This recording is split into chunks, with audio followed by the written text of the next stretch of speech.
여러분 오래 기다리셨습니다. 이번 영상은 조금 텀이 길었군요. 국제정세 특별편으로 주한미군 철수에 대해 얘기해보겠습니다. 제가 지난 미국-이란 전쟁 영상에서 주한미군 철수 얘기가 요즘 들어 자주 들린다고 언급한 적이 있습니다. 조금 뜬금없죠. 미국이 전쟁은 일어나고 하는데 주한미군 철수라니. 지금 바로 시작하겠습니다. 우선 주한미군에 대해 알아보겠습니다. 주한미군이란 한국에 주둔하는 미국 군대를 뜻합니다. 주둔국에 따라 일본은 주유미군, 독일은 주동미군 등등입니다. 그럼 언제부터 있었냐? 한국이 처음 생겼을 때부터입니다. 이승만 대통령이 1993년에 맺은 한미 상호 방위 조약이 주한미군의 근거가 되죠. 그런데 이 조약은 그냥 맺어진 게 아닙니다. 여러분들은 기억하실지 모르겠으나 우리가 역사를 배울 때 특히 근현대사 부분에서는 한국의 독립운동 부분이 나옵니다. 거기서 독립운동 방법의 차이에 따라서 활동했던 인물들을 분류하죠. 거기서 외교를 해결하자는 게 이승만이었습니다. 이승만의 개인 이력을 한번 알아보겠습니다. 이승만은 그 당시 엘리트 중에서도 엘리트였습니다. 그는 조지 워싱턴 대학에서 학사, 하버드에서 석사, 프린스턴 대학에서는 박사를 딴 사람입니다. 지금도 죽도록 어려운 그 당시에 말이죠. 그래서인지 저는 이런 유학생활, 특히 미국 최고 명문대에서의 유학생활이 그의 모든 기반, 바탕이었다고 봅니다. 그때 맺어진 인간관계로 독립운동에서 외교로 해결하자는 말을 할 수 있었고, 이후 대통령이 되고 나서도 미국과의 외교가 잘 풀린 것은 이 덕이라고 확신합니다. 외교로 국가의 문제를 해결하려 했던 건 이승만만 한 것은 아니었으나 이승만처럼 성과를 낸 사람은 없었죠. 그것은 이런 이유라고 봅니다. 미국이라고 해서 학벌 안 보고 동문 안 따지는 거 아니니까요. 아무튼간 주한미군은 이렇게 해서 1953년부터 지금까지 유지되었으며 잘 이행된 조약입니다.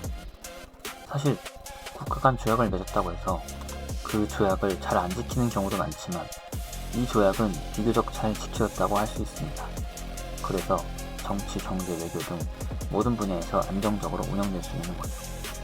그런데 요즘 들어 주한미군 철수 또는 철수를 의미하는 것 같은 자료가 자주 보입니다. 주한미군 철수 얘기는 케네디 대통령 시절부터 나온 만큼 아주 오래전부터 있던 얘기지만 본격적 조짐은 에치슨 라인이 새로 언급된 때부터입니다. 쉽게 말하면 미국의 대외적 방어선, 외교적 방어선이라고 할 수 있죠. 근데 그 에치슨 라인에서 한국을 자꾸 빼려는 시도가 예전부터 있었습니다. 지금 보는 것들처럼 그런 분위기를 풍기는 기사, 보도, 자료는 사실 넘쳐나는 상황입니다. 예전에는 주한미군은 절대로 철수하지 않고 당연히 주둔하는 것이라는 이미지가 사람들 머릿속에 있었습니다. 그리고 그로 인한 영향은 정치나 즉 경제, 외교뿐만 아니라 일반인들에게도 아주 큰 영향을 끼쳤죠. 그냥 간단히 생각해보자면 예전에 미군 기지가 용산에 있었을 때는 이태원은 정말 365일 핫한 곳이었습니다. 비와나 썰도 엄청 많았죠.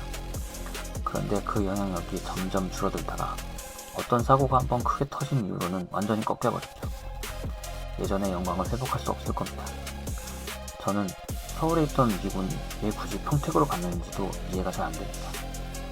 원래 유사시에 전방지역에 문제가 생기면 한국군이 시간을 벌어주는 동안 후방에 있던 한국군과 미군이 같이 올라가는 게 역할인데 말이죠. 아무튼 그렇게 신 에치슨 라인이 언급되면서 트럼프 대통령이 등장한 후부터는 노골적으로 말이 나와서 사람들 사이에서 본격적으로 인식되기 시작합니다. 방위비 분담에 대한 압박이 첫 압박이라고 볼 수 있습니다. 분담금 인상은 단순히 돈을 노리는 것이 아닙니다. 실제로 한국은 트럼프 대통령이 말한 것과 다르게 방위비를 실제로 많이 부담하고 있고 무기도 많이 사주고 있습니다. 그런데 왜 이런 얘기가 나오기 시작했던 걸까요? 이것은 주한미군 철수를 위한 복선입니다. 주한미군은 꾸준히 감축되어 왔고 지금도 그 시도는 여전합니다. 전략적 유연성이 주한미군의 역할 변환을 하면서요. 특히 최근에 나온 얘기 중 이 얘기가 제일 기억에 남습니다. 바로 북한군은 한국군이 맡아라입니다. 원래 한국군은 방어만 하는 역할이고 그 방어라는 것은 대체로 북한을 상대로 하는 것입니다. 아무래도 북한과의 군사적 무력 충돌이 제일 많다 보니 대부분은 북한을 상대로 작전 계획과 시나리오가 설정되어 있습니다. 아까 언급한 대로 미군이 같이 올라가서 싸우는 것도 그 역할 중 하나죠. 그런데도 이런 얘기가 나옵니다. 철수를 전제로 한 밑바탕으로 보입니다. 아무래도 서울이나 각지에 흩어져 있는 군부대를 철수하는 것보다는 바닷가 근처인 평택에 모아놨다가 한꺼번에 철수하는 게 효율적이라 그렇게 한 거 아닌가 하는 생각이 듭니다. 주한미군 감축을 제한하는 국방수권법 법안이 하원과 상원을 통과했다는 뉴스가 나왔습니다. 이걸 가지고도 어떤 분은 미국은 감축을 제한하는 것이니 이제 감축 안 되는 거 아니냐 하시는 분들도 있을 겁니다.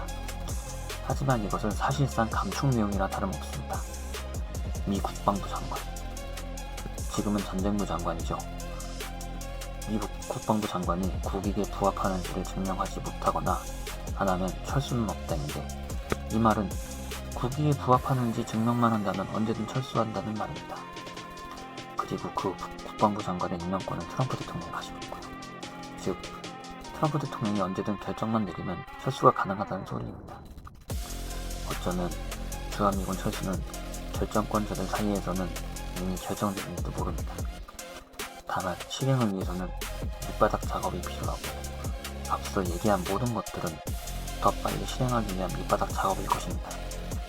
그리고 미군들은 철수를 잘 안 해서 그렇지 한번 철수를 결정하면 뒤도 안 돌아보고 철수한 후 다시는 돌아오지 않습니다. 필리핀과 베트남이 그 전례죠. 양안전쟁에 개입해야 되니까 철수 안 할 거라고요? 글쎄요. 중국이 대만을 어떻게 가져갈지는 아직 결정된 바는 없습니다. 미국도 대만을 어떻게 할지, 중국이 어떻게 대응할지 결정된 바 없고요. 만일 대만을 그냥 중국한테 내주는 대신 다른 이익을 취하는 쪽으로 방향이 결정된다면 언제든 철수할 겁니다.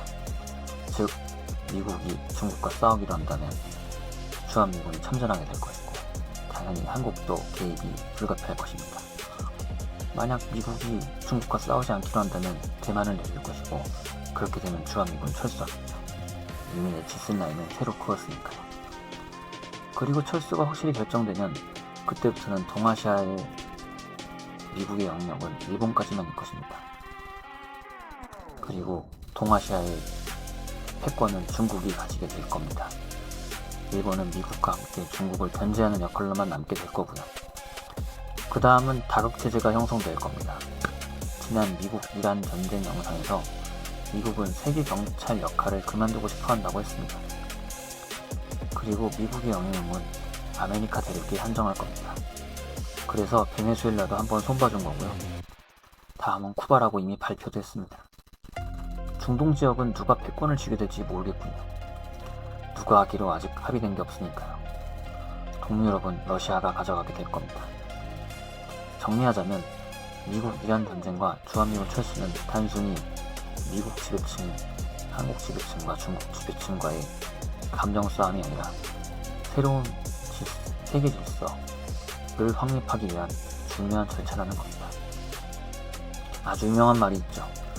미국이 보수면 한국은 진보, 미국이 진보면 한국은 보수. 이 말은 지금도 유효합니다. 마치 설계된 것처럼 말이죠. 이상 영상 마치겠습니다. 여러분들의 생각도 댓글로 남겨주세요. 구독과 좋아요는 돈이 들지 않습니다. 손가락 한 번이면 됩니다. 감사합니다.